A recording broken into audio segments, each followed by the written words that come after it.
Good morning, Water School 24 first graders. How's everyone doing today?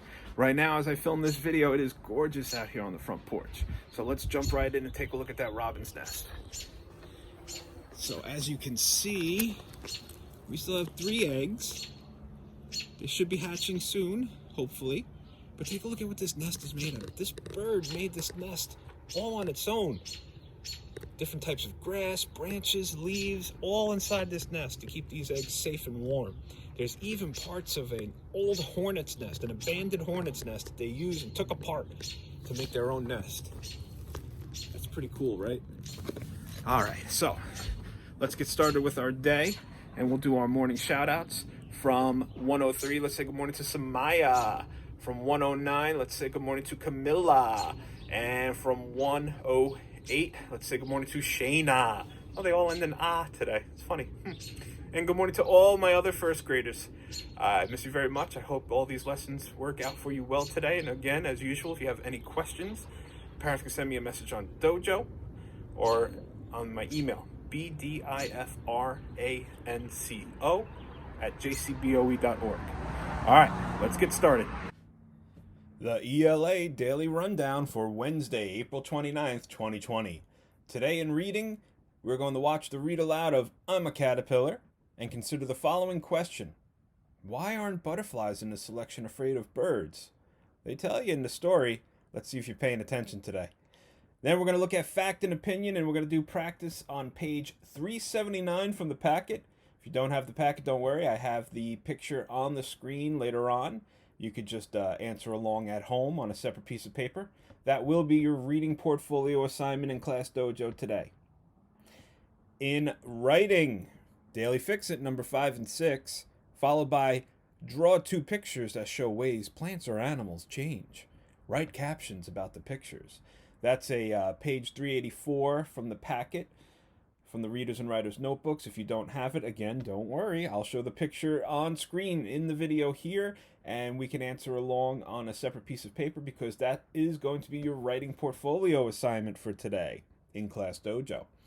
Finally, foundational skills. We're going to complete 2 boxes of spelling bingo. That'll be your foundational skills portfolio, as usual. Then we'll read the words. Well, no, you thought I was going to read them here, didn't you? No. You got to read them. Read those words. I'm going to show you some sentences I'd like you to try to read on the screen with me, and we'll finish up with some verb practice together. You don't have to do this on your own. We're going to do it together right here in the video, and it's not something that has to be submitted. All right, let's get started.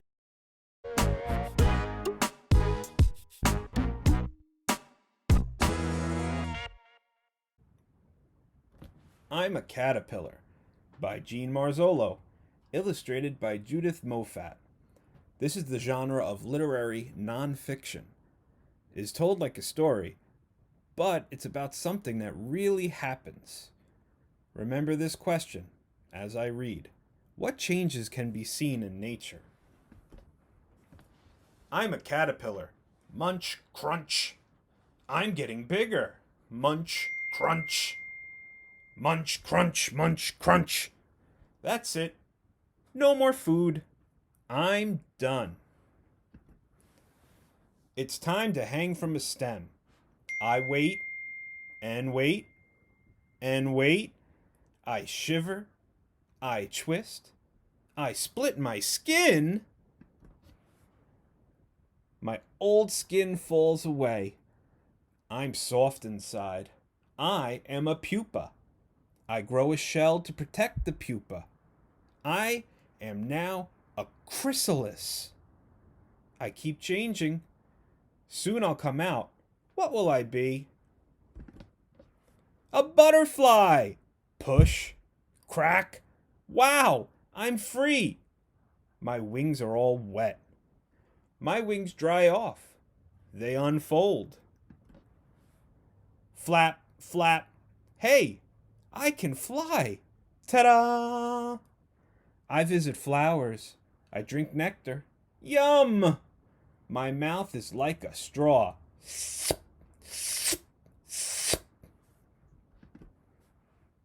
I have a mate. We visit many flowers.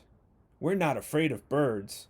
They know that we taste awful. Soon I will lay my eggs. The eggs have thin shells. Baby caterpillars crawl out. Hi, I'm a caterpillar. Munch, crunch. What will happen to me next? Do you know? I start off as a caterpillar. I turn into a chrysalis. Then I turn into a butterfly. I lay the eggs, and the eggs become caterpillars. That's called my life cycle. I hope you enjoyed today's reading. See you on the next assignment. Fact and opinion. Let's take a look at it. We've done it in class before. Let's go over it again. What's a fact? A fact is something that can be proven. A fact is something you can look up. A lot of the times it's a number of something. Like there is a certain number of people that live in New Jersey. There are a certain number of people that live in Jersey City. Usually around 250,000. It's something I can look up and say, oh yes, 250,000 people live in Jersey City. I could say your height is your fact. Your age is a fact. As I look outside the window, the sun is out. Right now, that's a fact. May not be out for you as you watch the video. I understand. We're on different times right now. An opinion would be something that cannot be proven or something that's true only to you.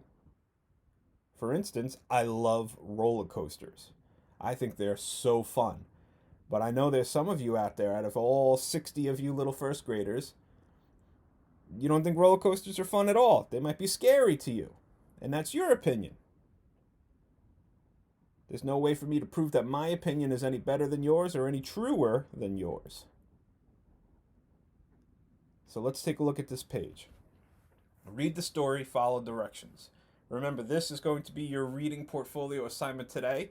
If you have the packet, great. Do the work right on this page. If you don't have the packet, please just take a separate piece of paper and write your answers on that. Number it 1 and 2. Write fact or opinion on the top, and you'll be good to go. Hand drums are fun to play. You don't use sticks. You tap on the top of the drum with your hands. In the past, people made hand drums from trees. They made the tops of the drums with animal skins. Number 1, write 2 facts from the story. What are 2 things that are verifiably true? Number 2, write the sentence from the story that is an opinion. So there's one sentence that's an opinion, and it looks like the rest are facts about that drum, something you can prove. Only one of them talks about a feeling. So take a look, jot down your answers, send a picture of those answers on Dojo. I know you can do this now.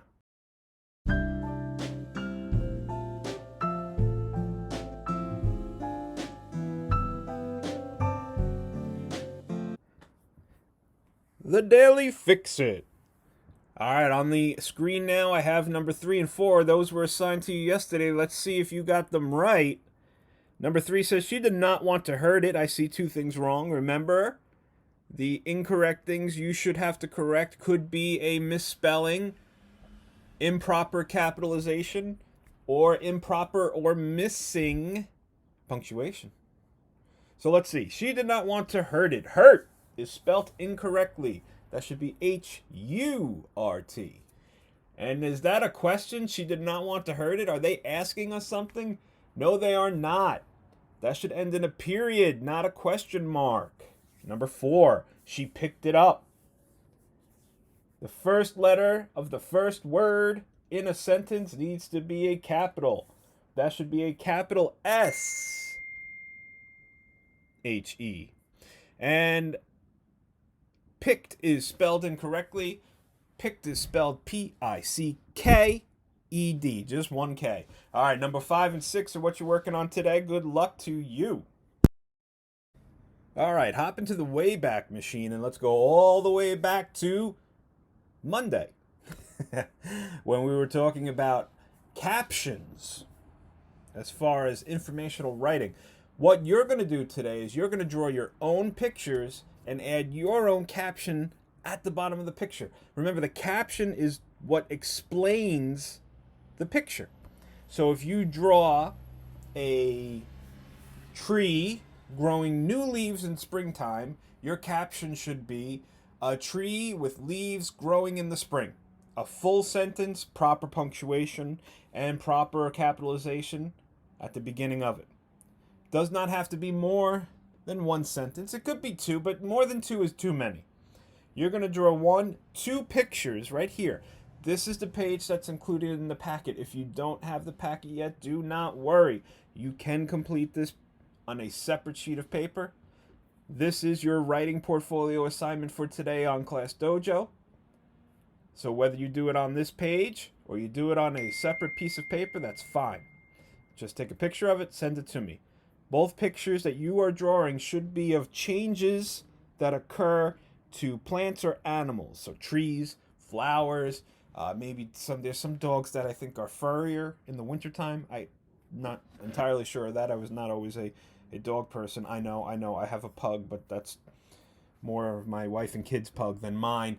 But there are some changes that you can draw for me and then add a caption to it explaining what that picture is. I know you can do this. You got this.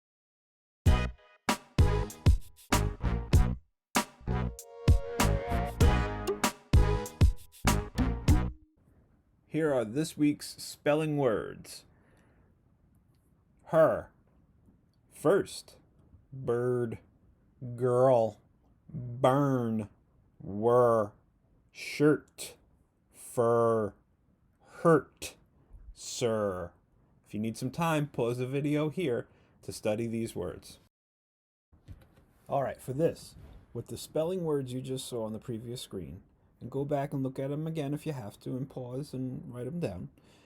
But with those words, you're going to do this weekly spelling menu, or spelling bingo, as it says in the remote learning packet. You're going to choose two of these to do with your spelling words. Most of these look familiar, what we've been doing in our homework notebooks for the year. Some of them are new. You have any questions? Send me a dojo message. I'll be glad to help explain them, but most of them are self-explanatory. So remember, you're going to do two of these. This will be your foundational skills assignment on the Class Dojo portfolio. So once you complete two of these spelling bingo activities, you'll have a picture taken of it, and you'll upload it to Class Dojo portfolio for your foundational skills / spelling assignment for today. Good luck. Can you read these words? That's what we're going to try to do now. Now remember, when you try to read a word, sound out each letter sound. Now particularly, look at these words. They are all R-controlled words, meaning they have an sound. And that is telling that vowel before it to make its short sound. Here are the words. Try to read them. The words are, wait a minute. I'm not going to read these words to you right now. If I read the words to you, well, then how are you going to sound them out on your own? No. Pause the video here. Try your best to read these words, sound them out, put the sounds together. I know you can do it. All right, now that you were able to put some sounds together to make some individual words, let's try to read some sentences. These are easy ones. I know you can do it. So the sentences are, you almost got me. No. You have to read these sentences. It's just like putting your words together. I know it's going to take a little bit of practice, but I also know that you can do it. Only 3 sentences here. Take your time, pause the screen here, sound out each letter if you have trouble.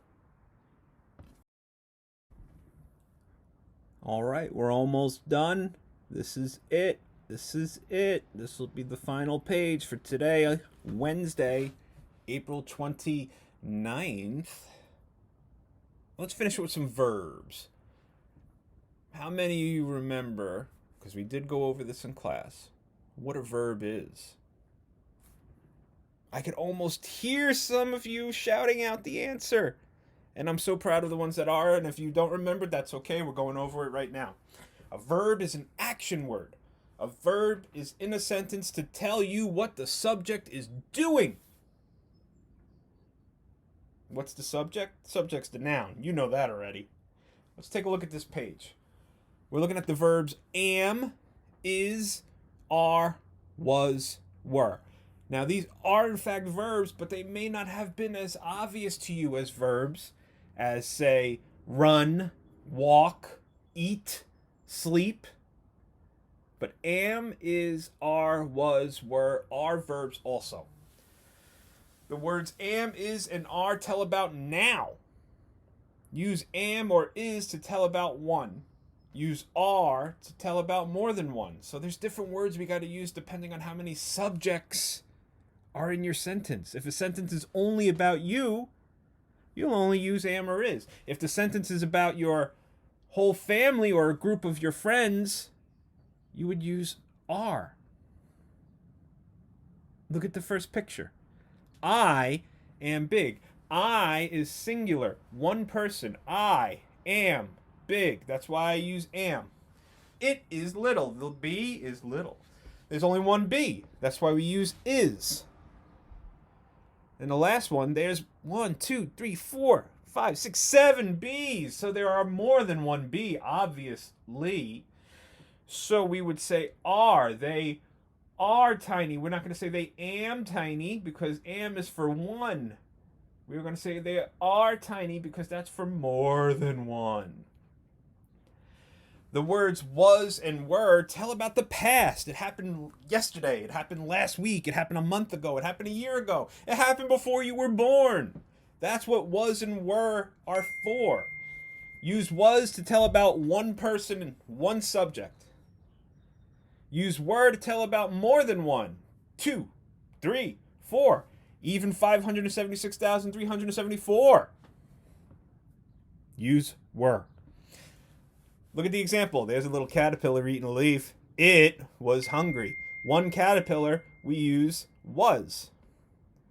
Now, in the next picture, we have 3 caterpillars. So we say were. More than one caterpillar were. One caterpillar was. And it happened in the past. Circle the verb in each sentence. Write now if the sentence tells about now. Write past if the sentence tells about the past.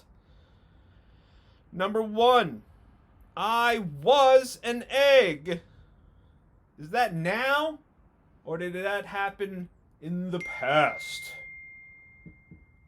Are they still an egg? No. Was. Was tells about the past. So we're going to write past for number 1. Number 2, I am a caterpillar. That's one caterpillar. Is that now or in the past? Am is a now word. So we will write N-O-W on the line. Number 3. They are caterpillars. They, more than one. Are. Are is a now word or a past word? I can almost hear you screaming from Jersey City. That's right.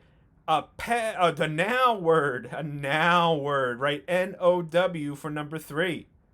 Number 4. They were eggs. Is that now or is that past? Take a look at your other examples. That's right. Were is a past word. P-A-S-T on the line for number 4. And number 5. The change is amazing. Is that a now word or a past word? That's right. That's a now word, right? N-O-W on the line. Good work, everyone. I hope you did your best. I know you did. Well, that's another day of ELA. I hope everyone had a good one. I hope you learned and you did your work. And I hope it wasn't too difficult for you, but I hope you learned a lot. Before we finish, I'm out here. It's a beautiful day. I know that some of you guys might not realize this, but when I film these videos, it's actually the day before. So you're looking at this on Wednesday, but for right now, for me, it's Tuesday. Now I want to finish up my work so I could get out here in the backyard and possibly take that bike out for a ride. Not the one behind my shoulder. That's too tiny. I'll break it. All right, guys. Hope you have a good day, and I'll see you tomorrow for Thursday's video.